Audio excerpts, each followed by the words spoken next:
Good afternoon. Today we have Tim Herlocker and Bob Christie of Covey Group. Tim Herlocker works for Costco. They're here to talk about the statewide Costco project where Costco is installing additive tanks to their existing stations so that they can brand their gas. And we also have Jonathan Smith from Bravo, and he's here to talk about some of the new products that Bravo has out on the market. Tim Herlocker, I mentioned, is a Director of Fuel Quality at Costco Compliance at Costco. He's been the director since 1987. At the time, they had 5 gas stations, including 2 in California. They currently operate 368 stations in the U.S., plus 40 in Canada. 95 of those high-volume stations are located in parking lots at California warehouses. His responsibilities over the past 2 years have been specifically fuel quality and regulatory compliance. He's at the point for a rollout of Kirkland Signature Clean Power detergent additive, and he also is responsible for evaluating future technologies and fuels for Costco. He's been a lifelong resident of Washington State, and he has a degree in business administration from the University of Washington, and he's been an employee of Costco for 22 years. Bob Christie works for Jones Covey. He is the contractor for the Costco project. He's been a leading contractor in the petroleum industry since 1994. Currently, he's the co-founder and owner of Jones Covey Group. It's a full-service general contractor licensed and registered in over 30 states and in Canada, additionally providing 24/7 service, maintenance, and compliance, testing throughout the state of California as well. Jones Covey has been partnered with Costco Wholesale for the installation of these tanks, and the last 20 years of his career, he's been a resident of California and has been focusing on improving construction means and methods directly related to the petroleum industry. And last, we have Jonathan Smith from Bravo, and he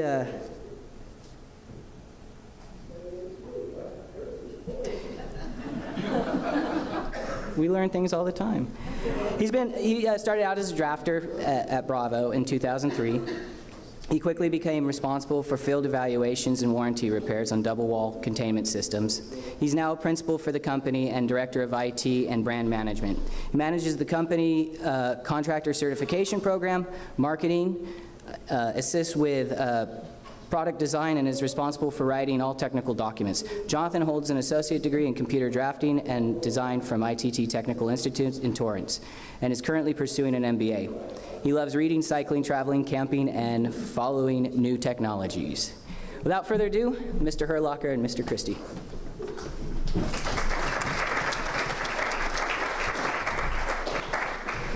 Hello, can everybody hear me? I'm Tim Herlocker, worked for Costco Wholesale for a long time, great company to work for. I'm going to talk a little bit about what we're doing and why, and then Mr. Christie is going to tell you how, because that's really the remarkable thing about what we've done in the past year. I know many of you saw my presentation last year up in San Francisco, and out of that session came an issue that we'll recap here and led to us developing a new and very innovative way of improving existing tank sumps. So without going further into my content, let me recap why we're doing this and what we're doing. And that is, we are putting our own detergent additive into our gasoline so that we control the quality instead of our suppliers. And this is totally in keeping with Costco's business model, where we only sell the highest quality merchandise. I think if you go into our stores, you'll see that that's true in everything that we sell. And we wanted to apply that to gasoline. And our testing and whatnot, I'll recap briefly, but I'm not going to recover all the material I gave last year. That is out on the web. I go into more detail about why we're doing it, but I'll just recap that briefly. One of the important aspects, though, is the Kirkland Signature label. That is our private label brand. It means quality. We only put Kirkland Signature on a product if we have a substantial value added over the major brands. And that is what we think we've done with our gasoline. So what we're doing is very ambitious in California with upgrading our sumps to accommodate this project. But it's worth it because that's what we do. We charge a membership fee to shop at Costco, and therefore we're going to give value for that, and we feel very honor-bound to do that. So the product itself, the additive that is the purpose of all of this work, is technically called Ultrazol 9888, and it's manufactured by Lubrizol, a major manufacturer out of Ohio. We call it Kirkland Signature Clean Power because it is a unique formulation to Costco, and it is registered with the EPA. I won't recap all the details, but more detergent additive in gasoline is a good thing. It's good for the environment, it's good for fuel economy, it's good for better performance of your vehicle, and your car's gonna last longer. So cleaner is better. And we're putting 5 times the federal government standard of fuel additive in both regular and premium grades. And we want to do it in California. So just a quick recap. More detergent additive minimizes intake valve deposits and keeps fuel injectors clean so that these very sophisticated modern engines, which are subject to increasingly stringent emissions and fuel economy regulations, operate as they should, not just when you drive them off the lot, but all the time, over their life. And that's what we're going to contribute by improving the quality of the fuel, because we sell a tremendous amount of fuel in California and around the country. It also cleans up existing dirt in a car. So not only does it just keep that new car clean, but it cleans up all the crud that's been left by less quality gasolines. And again, Costco's concept is if you add a little value over a lot of volume, it adds up to a real benefit. And I'm just going to let these pictures speak for themselves. Cleaner is better. You can see the fuel injector spray pattern is critical for allowing complete combustion so that all of the hydrocarbons go into moving your car down the road and not being spewed out the back of the tailpipe. Intake valve deposits tend to absorb the gasoline going into the cylinder and therefore decrease its efficiency and the car's performance. All of this information, including these pictures, has come out of actual engine testing we do at the nationally recognized labs around the country. We're repeating all those tests, and the results are even more dramatic than the first time we did them. So we firmly believe that this is something that needs to be done. We operate 368 gas stations around the country currently. We continue to build more, including in the state of California. We are all but, I think, 3 sites complete throughout the rest of the United States, and we have 95 to build here in California.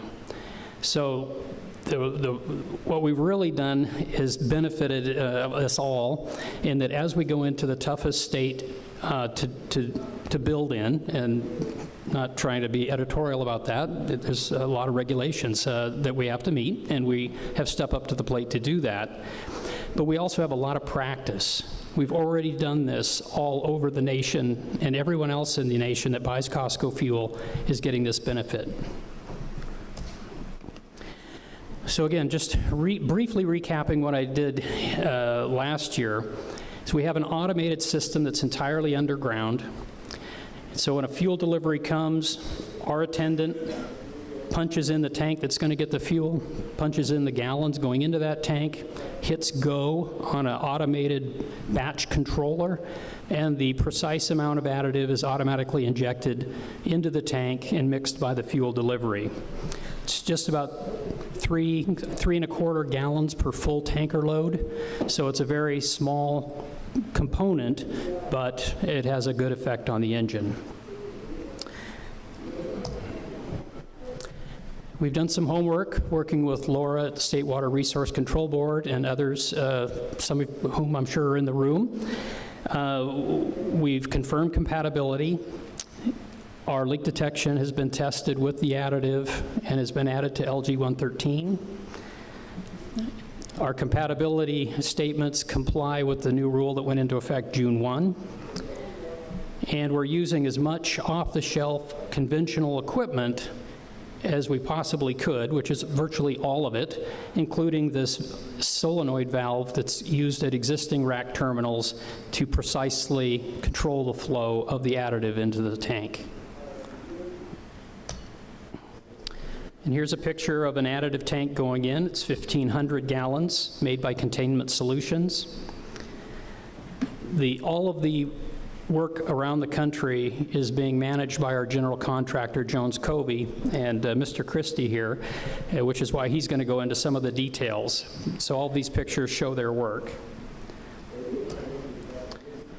This shows the scope of the piping underground, where we're actually excavating the fill sumps, piping from our additive tank into those sumps with all the control equipment for the system in either the additive sump or the fill sumps.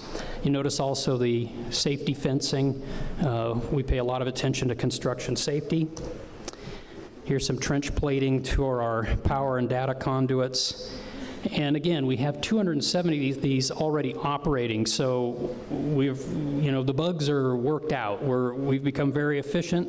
I say we in an inclusive way. It's actually Bob's team has been very efficient at putting these in, and we're very happy with the results so far.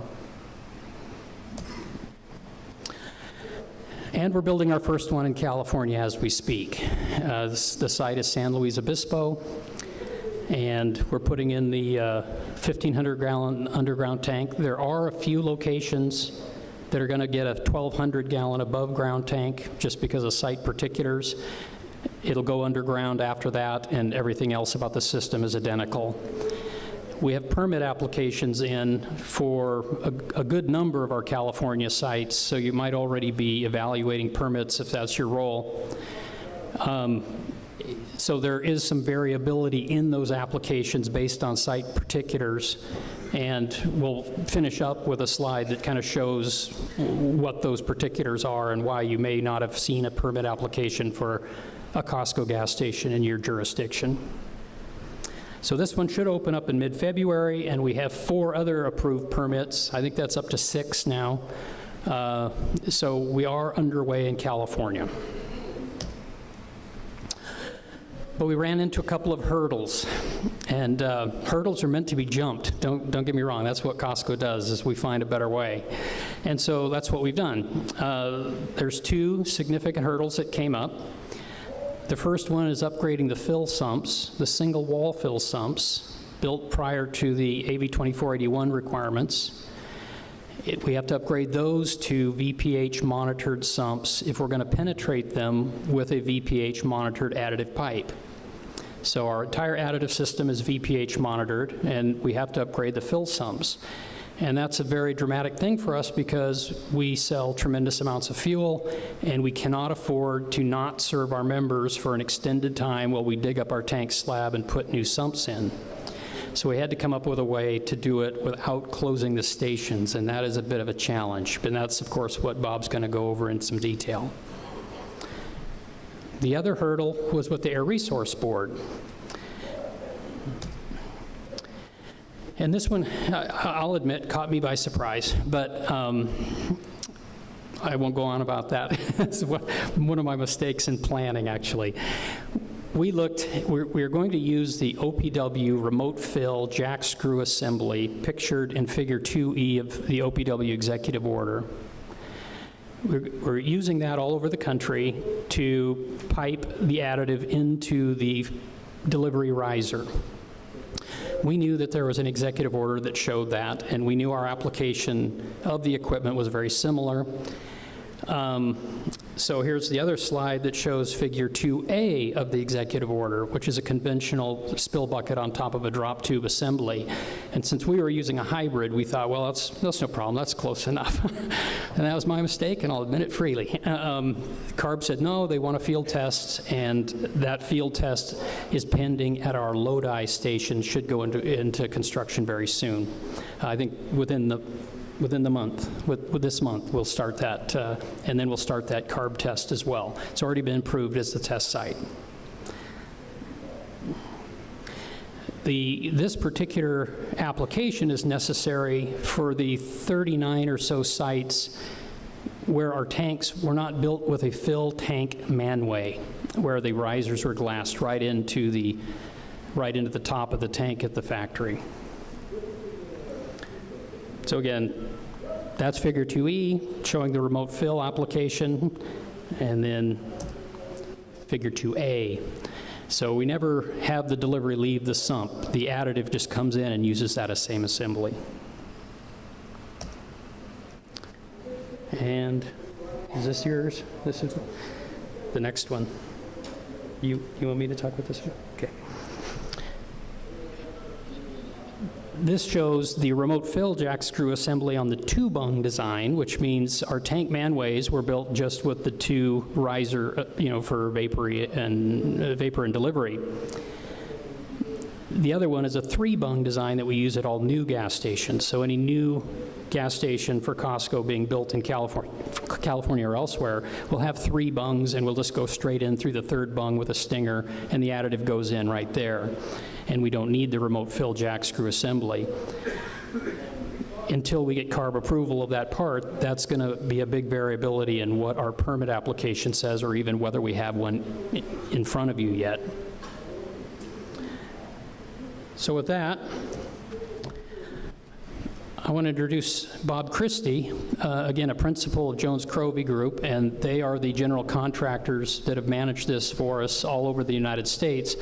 And I need to also add that Mr. Christie is the primary guy that came up with the idea that we could actually create a double wall sump in place while operating without closing the station, and that's what he's going to go into, the details of how we came up with that. So really got to give credit where credit is due. Bob Christie.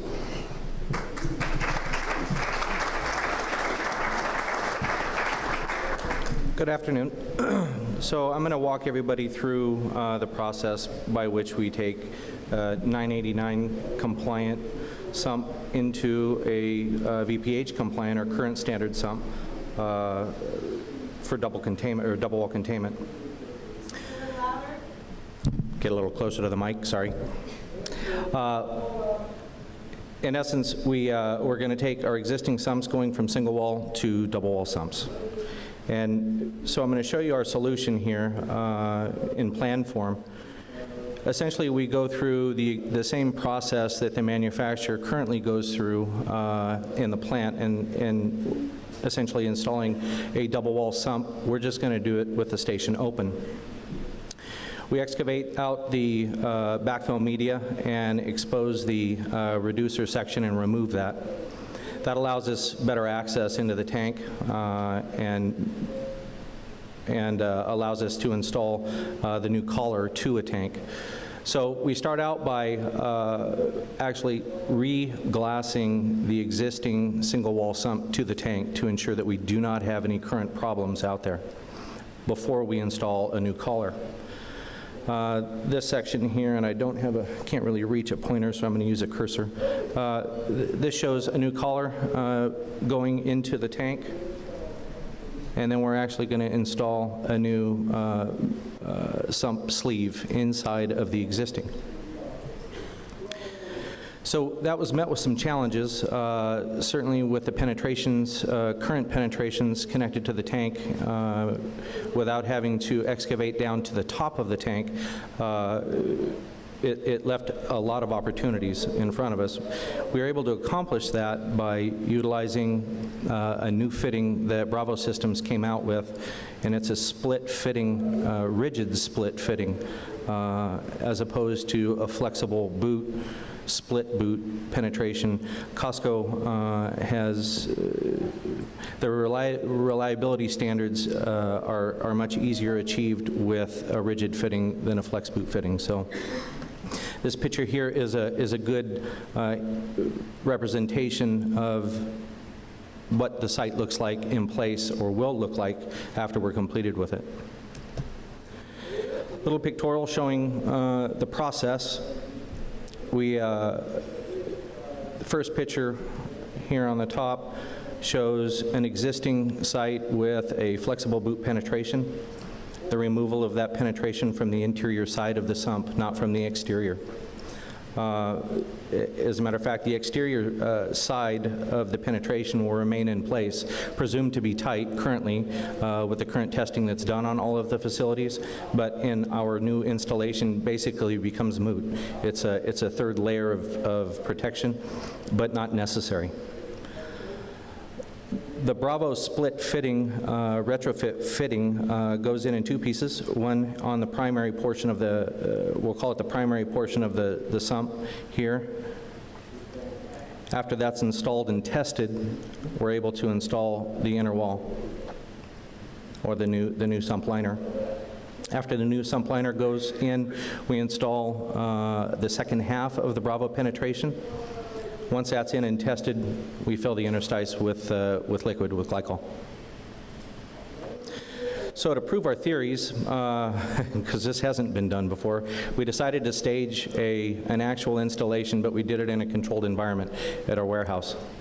What you're looking at in this is CSI Containment Solutions, who is our tank manufacturer, built a tank top section of this, and we installed a 6-foot-tall sump on it. We did this for several reasons. We wanted to enact the same conditions that we'd see in the field, the same depth, with the same components, so that we could verify that what we thought we could do in the field would work. So you'll see the staging that we set up. We set this up so that the men would be working at what we would presume is finished surface or ground level.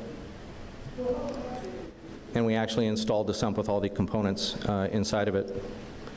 So I'm going to walk you through, the next set of pictures are going to show how we disassemble the existing systems that are here and prep it for the installation of the new sump wall liner. This is showing that we're taking the interior sump penetrations off of the existing conduit and product pipe and start to prep the sumps for the installation of the new sump liner itself and the new penetration fittings. This is the first phase of installing the primary fitting to the outer wall, or the inner wall of the outer, will be the outer sump sleeve.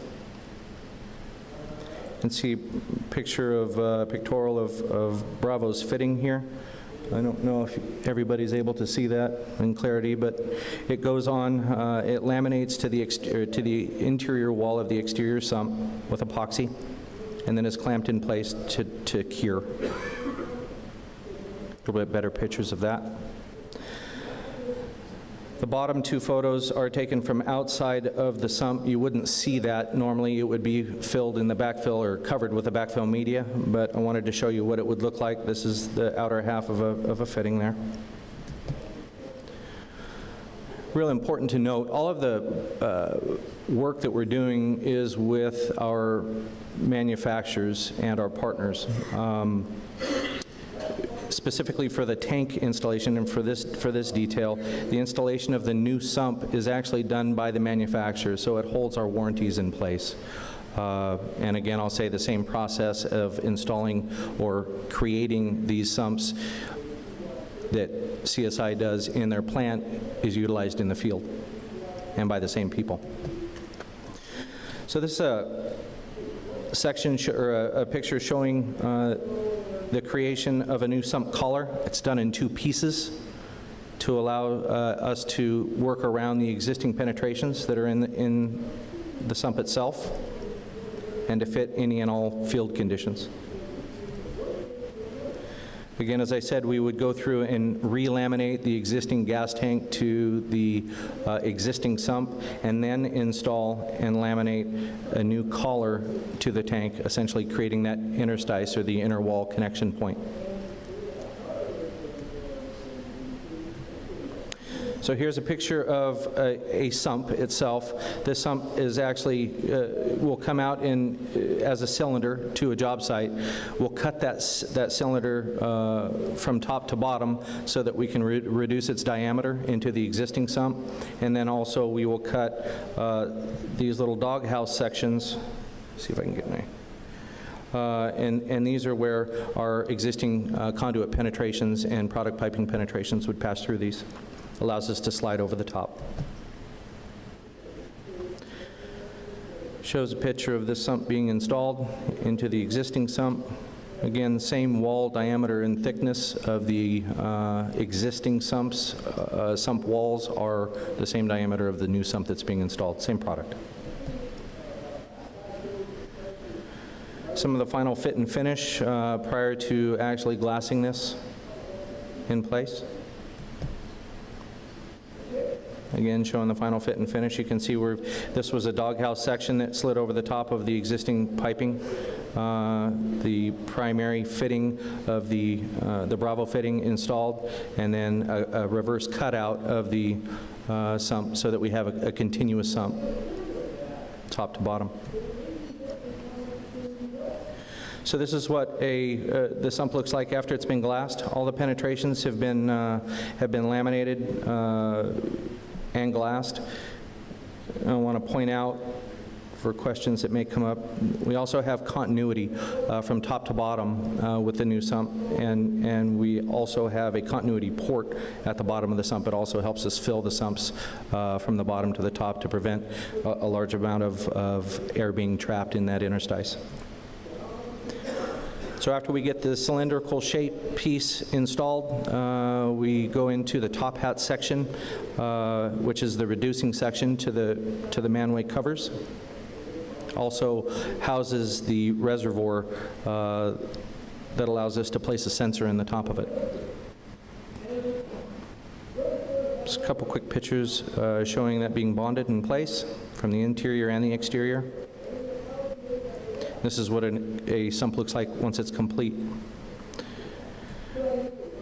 After the interior sump has been installed, we install the second half of the Bravo penetration, which I showed you in the previous slides. Sounds like we got an auction next door. So again, this is laminated, clamped in place, allowed to cure. Once it's cured, we test it hydrostatically. Or we test it with air at first, either through vacuum or pressure, to ensure that we've got a good seat, and then we fill the interstice. That's the balance of my portion of what we're discussing today. Want me to do this? Yeah.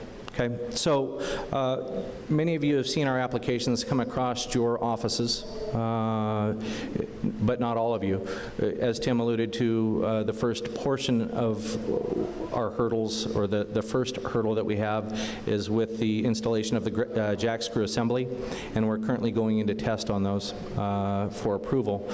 After we receive approval, we will have the balance of the applications out. So we have 31 existing sites in California that have or comply with the current VPH standards.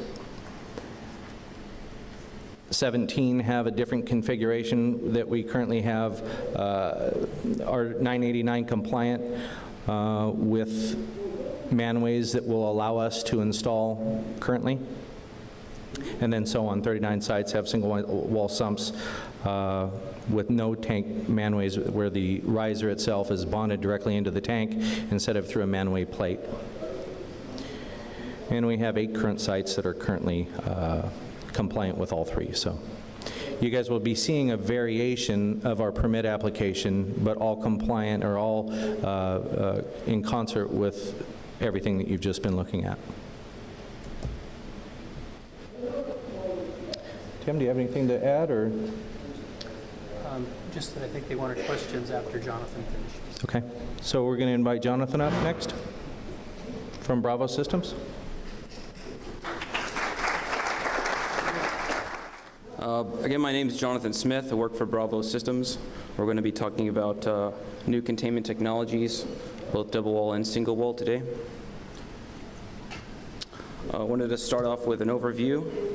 We're going to cover some things like the highest standard, fuel compatibility, double wall anatomy, which includes visual testing and troubleshooting, dispenser conversion frames, and all fiberglass entry fittings for both new construction and existing sites. I'm also going to cover the benefits of an all bonded piping system. So the highest standard. Bravo products are unique in that they're built like a tank or a UST tank. They're made of the same materials that the fiberglass tanks are fabricated of, which store the fuel. So we match the UST spec UL 1316 in material choice. So they're engineered to last the life of the station. Bravo fuel compatibility. Since they're made of the same materials used to store the fuel, our sumps and entry fittings are compatible with all conventional fuels and blends of ethanol, diesel, biodiesel, and renewable diesel in concentrations between 0 and 100%. Bravo double wall anatomy. Bravo double wall sumps are unique because since about 2005, our sump walls have been translucent or near transparent. So you can see right through them, which is especially important for visual observation of the fluid or fluid filling, also for detecting any damage to the sump walls before or after installation. So it provides a visual observation for fluid level and filling, testing and troubleshooting throughout the job site. That's both during installation and also after installation, so for existing sites as well. It's stored and shipped under 20 inches of vacuum, or inches of mercury, which is our continuous test. So from the time that it's manufactured, we put it under a combination gauge. You can see there at the bottom, right here, at a 20 plus HG rating, and it ships to the distributor that way. It is stored wherever it lands, and then it eventually ends up at the contractor's job site under vacuum, partially so that we know the sump has good integrity, but also to save testing time for the contractor at the site. The same combination gauge is used during their entire installation cycle for testing the sump interstice every time they install a penetration fitting or anytime they laminate, say, a tank sump joint, so they can guarantee and ensure that the sump integrity is at 100%. The sump wall, if we could get these, if someone could pass out these samples. I got dry sump samples for you guys. We're going to pass them out on either side of the room here. It may take some time to get through. We use a 3D woven E-glass fabric for our interstitial material. And when we fabricate them this way, it ensures about a 1/8 inch interstice, and the compressive resistance is about 1100 psi. So the walls cannot float away from each other or towards each other. We initially wanted to use this type of a spec in strength and reliability because the common entry fittings at the time were the studded bolted type, and we were afraid that if a bolted penetration was torqued too hard, as some contractors tend to do, that it would sandwich the walls together, creating essentially a single wall section. So with a strength of wall of this type, they would shear the threads out before they could pinch the walls together. You can stomp on it and run it over with a truck, and the walls will not move. Our pressure test standard is a maximum of 4 psi. There is no vacuum test maximum, but if you notice the asterisk, that is because in our instruction manuals we note to the installers to be mindful of things like rubber entry fittings, which we do allow to be installed on our sumps, and any other components that are connected to make sure they can handle high vacuum pressures before they go and conduct tests like that. For continuous monitoring, meaning when it's in operation, our maximum is 16 inches of mercury vacuum. Bravo double wall ALDP. This stands for Advanced Leak Detection Procedure, and what it is during the fluid filling cycle of our sumps, we only permit a vacuum hydrostatic filling where we pull a hard vacuum on the interstice and pull the fluid in from the lowest point so that we displace or remove all of the air in the interstice, versus the traditional method used to be to pour the fluid in the top and let it gurgle in and bang the walls and try to get the liquid into the sump. On tank sumps that are exceeding 6, 8 feet, which we manufacture from time to time, it takes a long time to get them filled, and a lot of air can get trapped inside our fabric as you see it. So we developed this procedure to vacuum fill it instead, so that the liquid will rise all the way to the top. You can fill a sump or a UDC in less than a minute, and not have any of the air burping out over time, which may cause the sensor to go into alarm after the site has started operation. So with this procedure, what we do is when we're filling the sump and it's almost to the top, we leave an air gap, and then we close the system off and we pull a hard vacuum on the interstice while the fluid is there. And we wait a couple of minutes, and then you can detect whether there is a leak coming from any part in the wall due to damage, or from an entry fitting or a sump seam that maybe isn't absolutely tight. You can pinpoint it and address it. Now, for post-installation, this is part of the troubleshooting because the wall is clear. You can see the fluid in the walls, and you can visually see trails of bubbles coming from wherever the leak points are, if there are several. And you'll be able to tell whether it's coming from the inside wall, inside of the sump, or the exterior of the sump as well, which will help installers figure out how they're going to address that sump or that issue. All right, Bravo conversion frame, or DCF, is commonly called the dispenser conversion frame. It's a state water resource control board approved conversion frame for upgrading or downgrading a dispenser from one model to another, regardless of size and regardless of the sump that is already installed in the ground. So it's a UDS-CCS, which stands for Under Dispenser Spill Containment or Control System. Ours is a containment and a control system, and we've been manufacturing them since 1991. So we have an extensive library in-house of conversions from one model to another.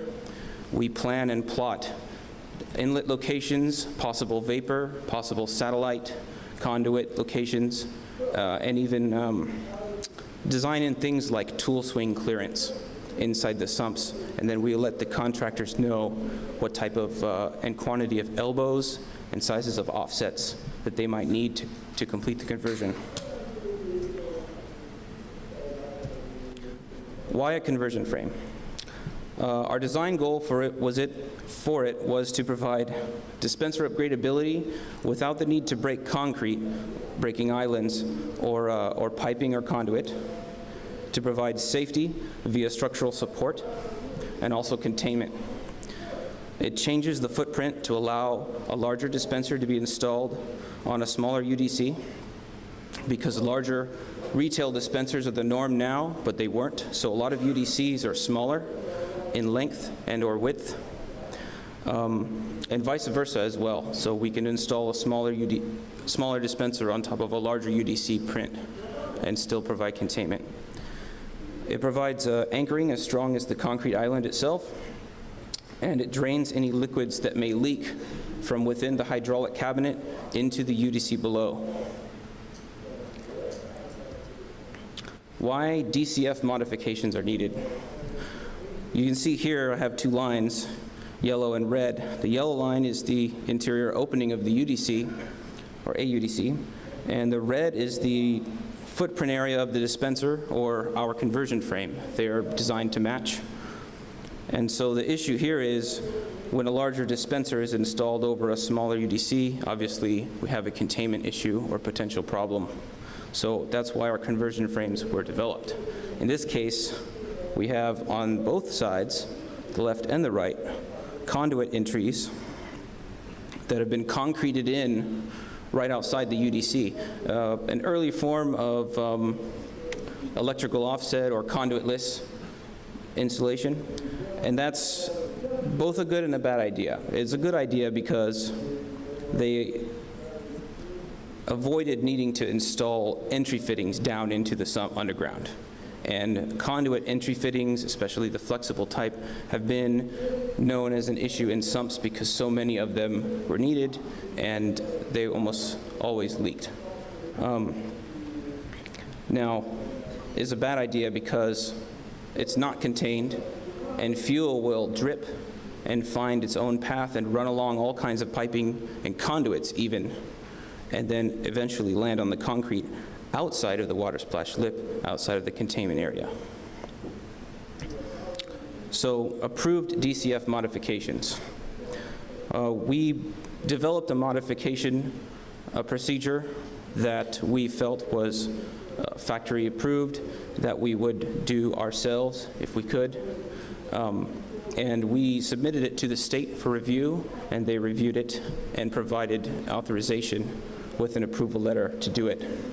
So it is a conversion retrofit plate, and what the installer needs to do is cut out a small coupon of our steel frame where the conduits or their connectors may interfere, so they can slide the frame over the existing components, and then they reseal the area or the drainage panel. The drainage panels are louvers that actually do the draining, that channel the fuel down into the sump.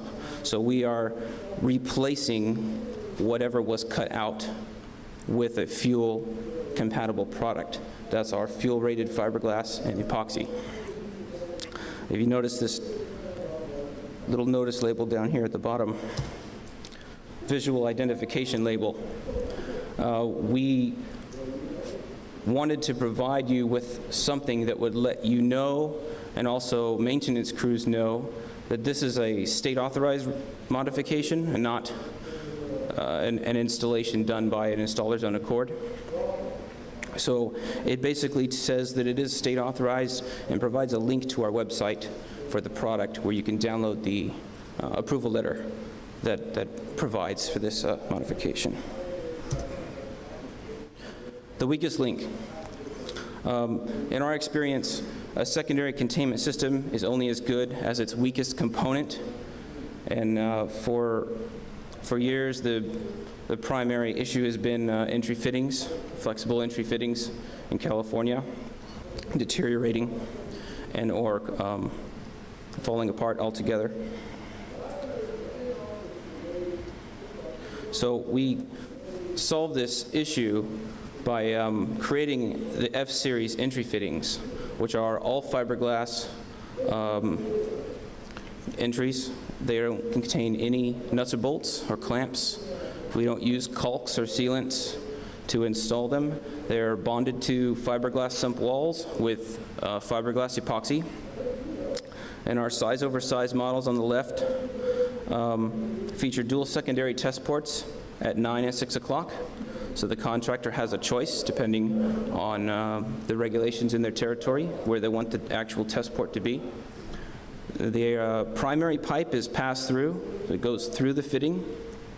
And what they do in installation is they install the primary lines and then test them before they seal it to the entry or lock it to the sump wall. So if there's something wrong with the pipe, it can be pulled out and replaced without destroying the fitting or the sump wall, and therefore causing additional costs on issues on site. So the primary line is sealed to the fitting by way of adhesive injection, and that's what these red arrows here are for, these ports. This is on the interior of the wall.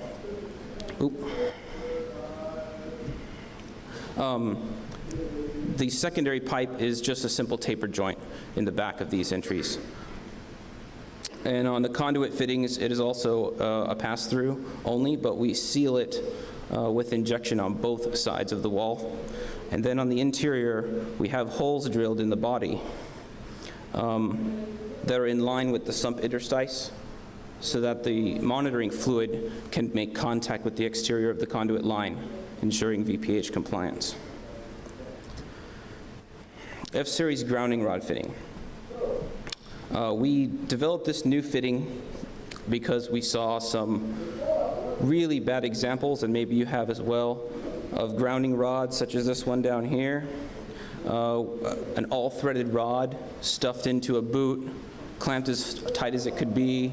We've even seen them inside our conduit fittings, our fiberglass versions, but pumped full of adhesives and caulks to try to make a seal so that they could use a grounding rod, say on a tank sump, for grounding risers. So since we have the technology to do so, we decided to put a stop to that and make a product that you could just bond on the sump. So it's made out of tank spec materials. We used naval brass, which is great for highly corrosive environments. So even if it's not a corrosive environment, it's still going to be the best thing you can put in the ground. And we kit it so that it comes with adhesive, bonding adhesive for the sump, and it comes with a pair of grounding clamps so that installers don't need to go and pick stuff off their truck or go pick stuff off the local hardware store shelf to install things in our ground. So no more field-made or homemade grounding rod boots. Okay, retrofit fittings. I want to point out why we call it a retrofit and not a repair fitting. That's because historically, repair fittings have needed to be repaired and repaired again, on, or replaced. So instead of repairing something with something else, we're going to replace it altogether with a component that's designed to do its job, built for the application, and fuel compatible. So the retrofit S fittings are built for replacing flexible entry boots on single wall containment sumps from the inside of the sump. It's a permanent connection to both the pipe and the sump, and you don't have to break concrete or conduit lines or the piping. They accept angled piping. The standard ones here in the images are 0 to 20 degree models, so they have a draft cut on the interior. And then we have high angle models that cover 21 to 45 degrees as well. We make them for all sizes of common fiberglass pipe and also all conduit entry fittings, all conduit sizes rather. Here's how we install one of these briefly. Boot removal. First thing to do is remove the boot and then remove the bolts, get them out of the way. Second is surface preparation. It's very important that we clean and abrade everything in this area, the sump wall, the pipe, and remove any contaminants, latent adhesives, anything that's in the way. And then we also want to emphasize to our installers that we need to protect the pipe if they're doing any cleaning operations or using things like sharp tools. And then we rough up the pipe. We provide an emery strip with all of our fittings so that installers can do a better job or a quicker job of taking the gloss off the pipe, especially on the underside. In some situations, it's difficult to sand well underneath, and we want a full abrade around where the fitting is going to be bonding to the pipe. Mixing adhesive. We use good visuals like this in our instruction manuals to let the installers know what they're supposed to be doing and what they're looking for. So on the left, you can see a dot of yellow colorant that we add to our adhesive that allows them, it's a visual indicator, it allows them to tell if the adhesive is thoroughly mixed or not. So if it is not, you'll see yellow stripes or swirls in the matrix, and then when it is thoroughly mixed, you'll see a bright neon and consistent color as shown on the right. Cure time chart. In case any of you are really curious, it's very similar to the Smith adhesive and Emeron adhesive cure times. We put both this cure chart and the instructions for mixing on the adhesive can itself so that contractors can't say that they lost the book or they have to run around the job site trying to find it. So we try to make it convenient for them. Adhesive application. After the walls have been abraded and cleaned and the pipe is ready, then we apply adhesive first to the fitting components, and we apply it to all contact surfaces.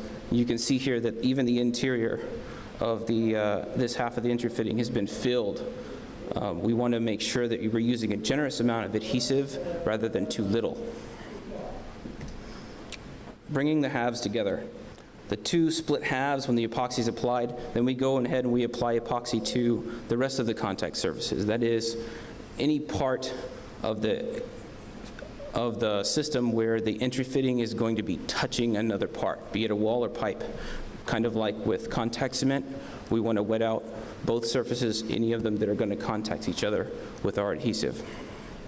I failed to mention, our adhesive is pre-thickened, so it's much like a thick peanut butter or a cake frosting, so that when they spread it on the sump, even in high temperatures, it's not going to start running away or sagging away from the area.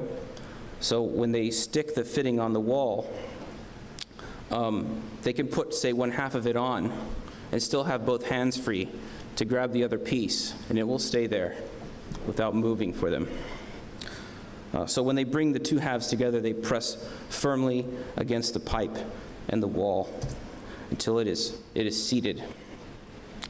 And then during contractor training, we train them to clean the excess from the fitting, because we want it to appear like a new construction fitting.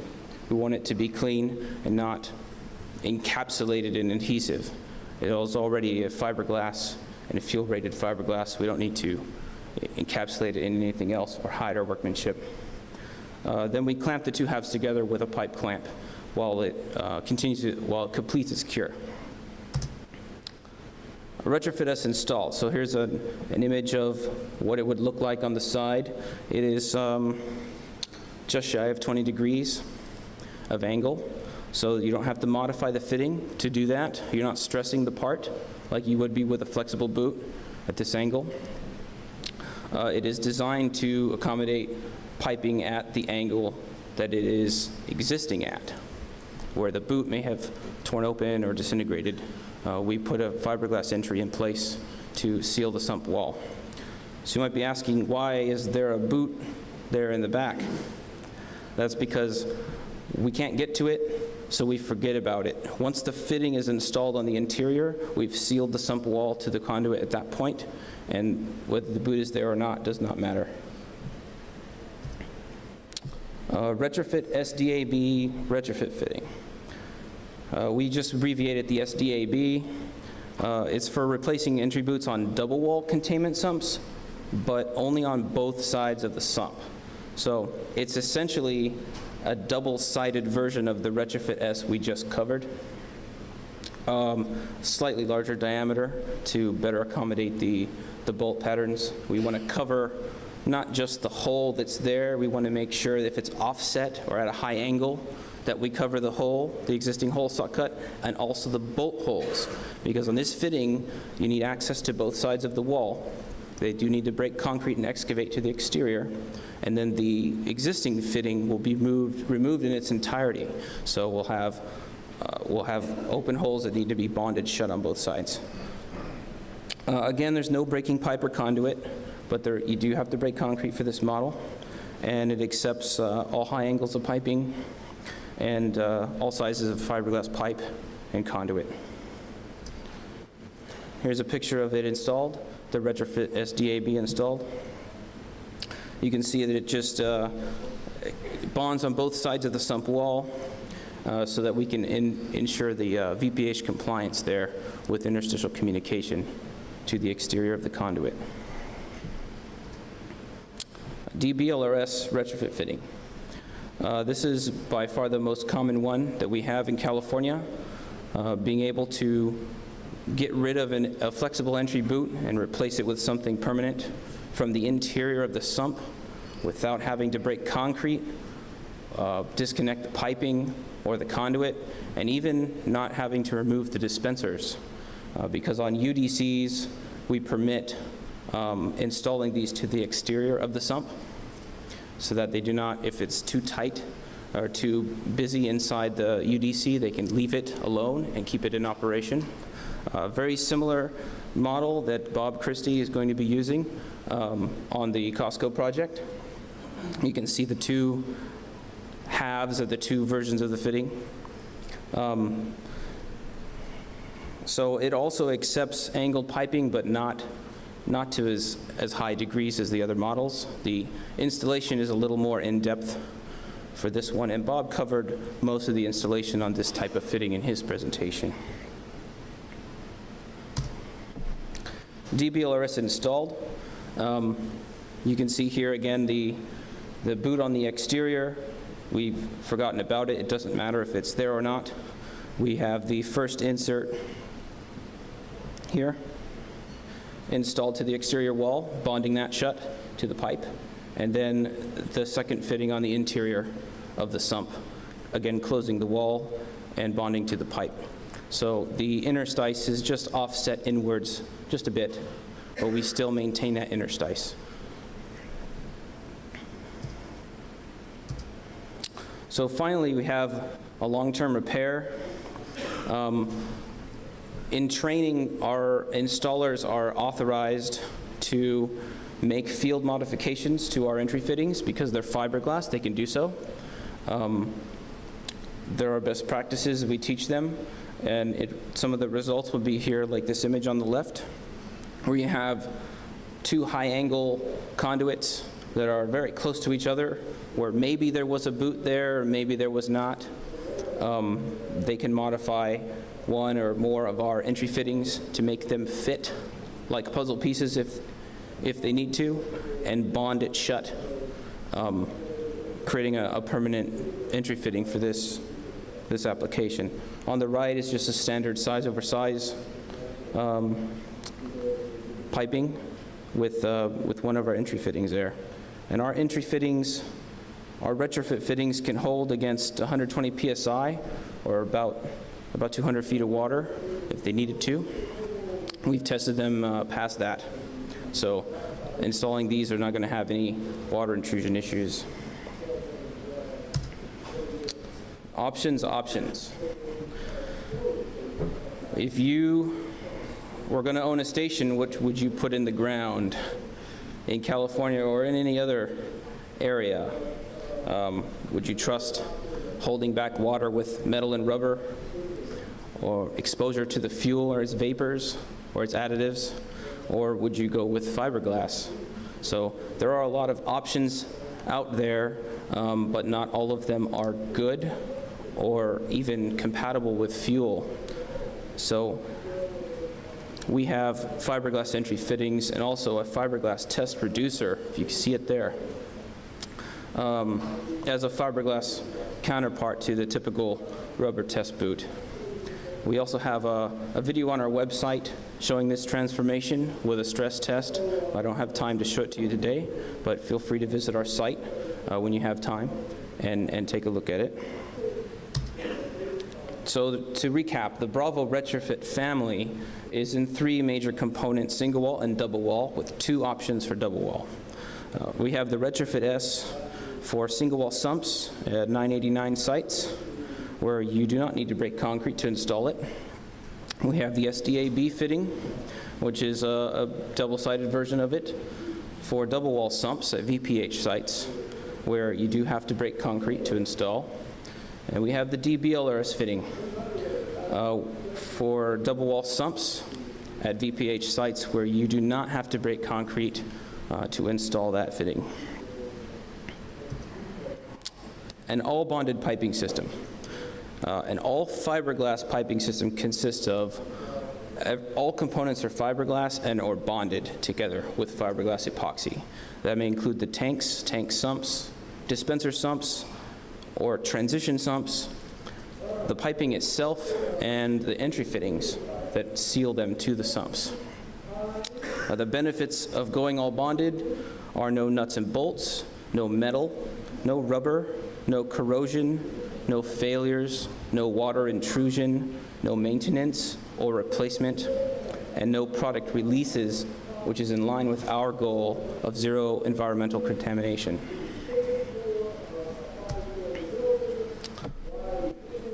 Time for Q&A. I'm going to wrap up real quick with visiting our website.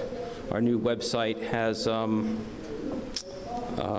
CAD drawings available, third-party documents, contractors lookup which we're going to be upgrading soon so that you can do search functions for your region or by certification type.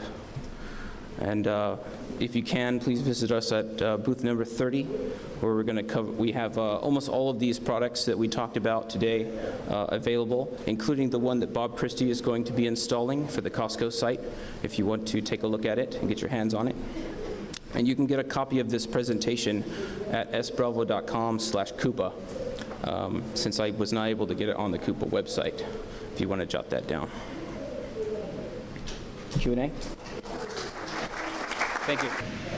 What's the expected time to install the double-walled sumps Per site or across the state? per site? About 6 weeks. And the installation of the sump itself is about a 4-day process. The entire construction process is about 6 weeks. So will you have to have fuel dumps during that time? Yes, we will.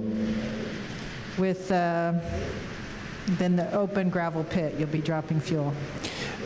We, in most locations, we will remove half of the concrete around the fill manway itself. So half will be installed. In locations where we would have let's say, an open trench between the fill port and the existing concrete surface, we build manway, man-accessible bridges, if you will, with railing.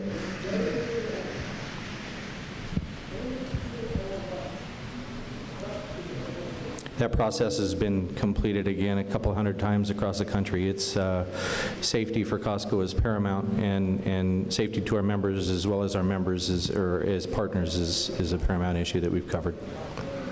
I have a question for Bravo. We're out at sites doing inspections, and there's a Bravo under dispenser, and the technicians are saying, oh, we're going to fill it up with water because that's what Bravo requires as a test for the floats. And I said, where did you get that? Oh, well, the other inspectors want it done that way. I said, well, I'm not aware of any requirement from Bravo to fill up the UDCs with water to test the floats. That's true. It's, 2041 says you do not need to fill up a double wall sump with water or do a lake test on it. We also state in our FAQ on our website that that is not permitted and will void the warranty on the sump. Okay, let me go back. This is for single wall steel Bravo boxes under dispenser? Okay, yes. If local regulations require it, if it is single wall, then it is permitted. Okay, it's permitted, but it's not required as a test procedure by the manufacturer. Our instructions for legacy products such as the B2000 pan, I assume is what you're talking about. Yes. The old shallow pan instructions did say to comply with all local regulatory laws. The standard test is just to test the float mechanism, but nowadays we also want to fully test the whole unit. Some of them have been in operation for over 25 years now. Right. And not all of them are exactly watertight. If there is an area that is rusted out, we have a retrofit kit to laminate the interior of it to make it more fuel compatible and also watertight again. Okay. So it is an acceptable practice to Bravo? Yes. Okay, thank you.